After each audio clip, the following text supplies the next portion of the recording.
நாமக்கல் மாவட்டம் சித்தப்பூண்டி கிராமத்துல தோப்பு வீட்ல வசிச்சிட்டு இருந்த சாமியாத்தாள் அப்படின்ற மூதாட்டிய கொலை செஞ்சிருக்கிறது அதிர்ச்சி விட்டுறதா எடப்பாடியார் தெரிவிச்சிருக்காரு.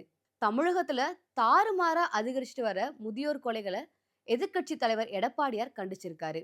சேலம் ஜாகிர் அம்மா பாளையம் பகுதியில மளிகை கடை வச்சிருந்த பாஸ்கரன்ற 70 வயசு முதியவரையும் அவரோட மனைவி பத்மா 65 வயசுங்க 10 பவுன் நகைக்காக அவங்கள வெட்டி கொலை பண்ணியிருக்காங்க. திருப்பூர் மாவட்டம் பல்லடம் பக்கத்துல சேமகவுண்டம் பாளையம் பகுதியில் இருக்கக்கூடிய தெய்வ சிகாமணி அப்படின்ற 78 வயசு பெரியவர், அவரோட மனைவி அலமேலு, இவங்க 2 பேரையும் அடிச்சே கொலை செஞ்சிருக்காங்க. 2025ஆம் வருஷத்துல நீலகிரி மாவட்டம் கூடலூர் பக்கத்துல மைமூன் அப்படின்ற 60 வயசு மூதாட்டிய 6 பவுன் நகைக்காக மருமகளே கொலை செஞ்சிருக்காங்க.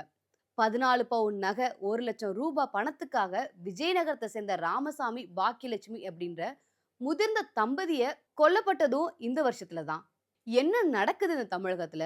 விடிய ஆட்சியில முதியவர்களுக்கு கூட பாதுகாப்பு இல்லையா? அப்படின்ற கேள்வி எல்லாரோட மனசுலயும் விம்மி வெடிக்குது.